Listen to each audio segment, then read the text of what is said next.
Assalamualaikum warahmatullahi wabarakatuh. Kembali lagi dengan Pak Amin di mata pelajaran Pendidikan Agama Islam dan Budi Pekerti. Alhamdulillahirabbil alamin wassalatu wassalamu ala asrofil anbiya'i wal mursalin wa ala alihi washabbihi ajmain amma ba'du. Anak-anakku, sebelumnya kalian telah belajar tentang arti ikhlas, sabar, dan pemaaf. Nah, kalau di buku pendamping di situ halaman pertama, bab pertama tertulis materinya membentuk karakter pemaaf dengan meningkatkan sifat sabar dan ikhlas. Kita akan belajar mengenai materi tadi di bagian 2. Tapi sebelumnya yang belum subscribe silahkan subscribe. Ya. Jadi apabila nanti ada materi selanjutnya tidak ketinggalan informasi. Dan untuk absensi silahkan klik komentar, tulis nama dan kelasnya di kolom komentar tersebut, dan apabila ada hal yang ditanyakan pada materi hari ini atau kesempatan ini, silakan tulis juga di kolom komentar. Baik, kita mulai. Bismillahirrahmanirrahim. Nah, kita akan belajar tentang hukum bacaan nun sukun atau tanwin. Mana sih yang namanya nun sukun? Jadi ini adalah nun sukun ya. Diperhatikan anak-anak. Ini yang namanya nun sukun atau nun mati dengan harokat sukun. Ini harokat sukun. Dan tanwin ini ada fathaten, kasroten, dan domaten.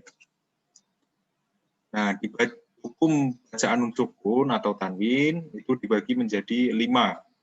Ada yang namanya izhar halki, atau yang bisa kita pahami dengan dibaca jelas, ya, ada alif, ha, ain, ha, win, dan kho. Yang kedua ada idgham bihunna, melebur dengan dengung. Hurufnya ada wawu, mim, nun, dan ya. Selanjutnya ada idgham bilahunna. Ya, idgham artinya melebur, sama ya dengan bihunna tadi. Tapi untuk idgham bilahunna itu melebur tanpa atau tidak disertai dengan dengung. Yang keempat ada iqlab, mengganti atau menyamarkan. Hurufnya hanya satu, yaitu ba. Dan yang terakhir ada ikhfa hakiki atau samar. Ini hurufnya lumayan banyak. Ada za, zal, dal, jim, sa, ta, sin, shin, sod, dot, to, do, kaf, kof, dan fa. Ya. Itu dibaca samar atau ikhfa hakiki. Baik, lanjut. Nah, ini arti dari izhar khalqi atau jelas, yaitu bisa dibaca mengeluarkan huruf izhar dari tempat keluarnya tanpa dengung secara sempurna, atau bisa kita pahami dengan jelas ya. Jadi hurufnya itu dibaca dengan jelas. Maksudnya apabila ada huruf nun mati atau tanwin berhadapan atau bertemu dengan huruf izhar, maka nun mati atau tanwinnya dibaca jelas tanpa mendengung. Ini ada huruf-hurufnya. Nah, ini kita langsung ke contoh. Coba lihat. Nun mati bertemu dengan alif. Ya, dibaca min ayyi. Min ayyi. Nunnya dibaca jelas, bukan min ayyi ya, tapi min ayyi. Selanjutnya ada huruf H bertemu dengan fathaten. Contohnya fari'un hadza. Jadi fathatennya dibaca dengan jelas. Baik, ada huruf nun lagi ini. Ya ini dulu ini. Huruf H bertemu dengan domaten ya. Alimun hakim. Alimun hakim ya. Jadi munnya ini dibaca dengan jelas.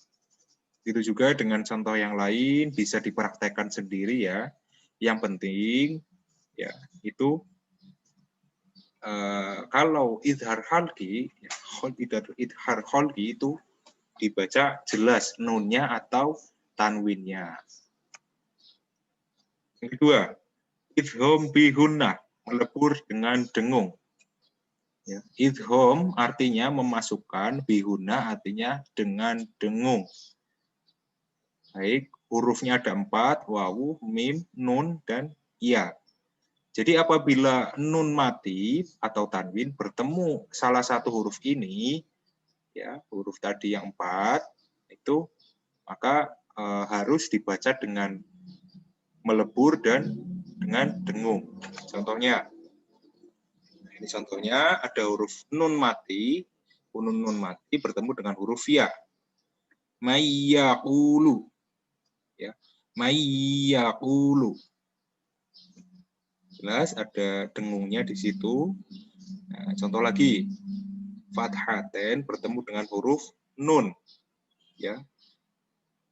Idzoman nakhirah, idzoman nakhirah. Jadi sebelum masuk ke nun, ya, mannya ini didengungkan terlebih dahulu. Kurang jelas, ini ada contoh lagi. Kasroten bertemu dengan huruf mim. Contohnya, roibim mimma, ya. Roibim mimma. Jadi bukan dibaca bin, tapi bin mimma. Nah, itu yang namanya idgham bihunna. Nah, ini idgham selanjutnya yaitu idgham bilahunna. Sebelumnya bihunna itu dengan dengung, kalau bilahunna ini tanpa dengung. Ya, jadi apabila ada nun mati atau nun sukun atau juga tanwin bertemu dengan huruf ro dan lam, ya ini hanya ada 2 huruf, maka dibaca melebur dan tidak dengung. Contohnya, lam bertemu, nun mati bertemu dengan huruf lam. Min ladunka, min ladunka. Ya. Perhatikan, min ladunka. Jadi, ya, setelah mim dan nun ini dibaca atau dileburkan ke huruf lam. Min ladunka. Nah, ada fathah di sini, contoh lagi. Bertemu dengan huruf lam. Malan lubada. Malan lubada. Nah, jadi ini samar atau dimasukkan, ya, ke huruf lam. Contoh, nun mati bertemu dengan huruf ro.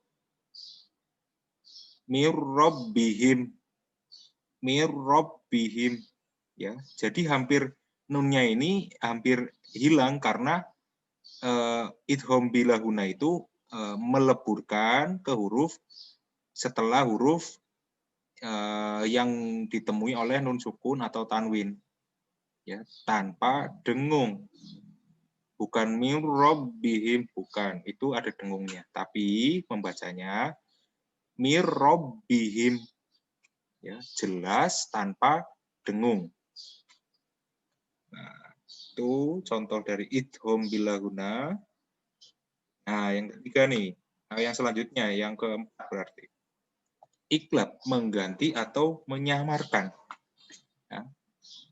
Masih kurang jelas, ini biasanya kalau kalian buka Al-Quran, ada ayat dan ada mim kecil di tengah-tengah cuplikan ayat, itu bisa kita namai dengan iqlab. Ya, iqlab. Tapi kalau nun kecil di akhir ayat, itu namanya nun wajib, atau kalian apabila membaca satu surat itu wajib berhenti, yaitu mimnya. Nah, ini hurufnya ba. Kita langsung contohkan. Nun sukun bertemu dengan huruf ba. Membacanya mim ba'di.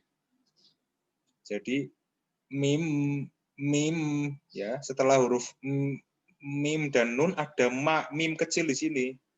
Jadi membacanya mim ba'di.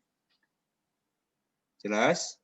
Ya, kita next lagi. Ada fathatain bertemu dengan huruf ba. Lanas fa'am bin nasiyah. Lanas fa'am bin nasiyah. Jadi ain fathatain ini biasanya ada huruf mim di sini nih. Nah, itu membacanya fa'am bin ada mimnya. Fa'am bin nasiyah. Ini ada domaten bertemu dengan huruf ba, bacanya alimum bidzat. Ya, mimnya ada lagi di sini. Alimum bidzat. Itu contoh dari iqlab. Jadi sebelum huruf ba biasanya ada mim kecil dan mim itu dibaca ya, mim ba'di. Bukan min ba'di, itu salah. Kalau membacanya min ba'di itu namanya idhar dan itu salah ya, karena ba ini adalah hurufnya iqlab. Jadi membacanya mim ba'di. Nah, terakhir ikhfa hakiki. Diperhatikan ini huruf-hurufnya karena banyak, silahkan dihafalkan huruf-hurufnya.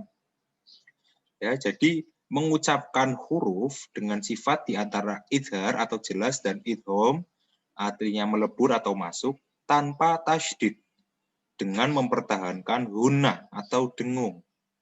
Ya, jadi jelas ya tidak, idhom ya tidak, tapi dengan dengung.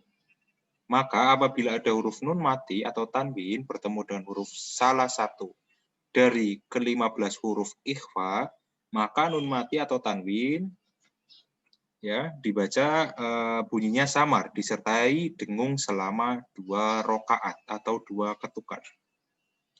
Nah, ini contohnya. Nun mati bertemu dengan huruf ta, membacanya fa'antum. Fa'antum. Ya. Ada dengung di nun sukun, ini nun mati ya. Fa'antum. Next, contoh huruf sa, tanwin, fathaten bertemu dengan huruf sa, membacanya jami'an summa. Jami'an summa. Ya, ada ang summa. Jami'an summa. Tetap 2 harokat atau 2 ketukan. Nah, ini huruf jim bertemu dengan kasroten, ya. Bi khalqin jadidin. Bi khalqin jadidin. Nah, itu membacanya seperti itu. Ada lagi huruf dal bertemu dengan domatain. In wa nun daniyah. Ya. In wa nun daniyah, ini perhatikan. Ini harus dengan dengung sebelum huruf dal. In wa nun daniyah. Nah, itu adalah penjelasan Bapak pada kesempatan ini. Jadi kita tadi sudah belajar tentang nun sukun atau tanwin, hukumnya dibagi menjadi 5. Ya. Nah, yang pertama ada idhar khalqi atau jelas, idhom bihuna melebur dengan dengung, idhom bilahuna melebur tidak menggunakan dengung, iqlab mengganti atau menyamarkan, dan terakhir ikhfa hakiki atau samar.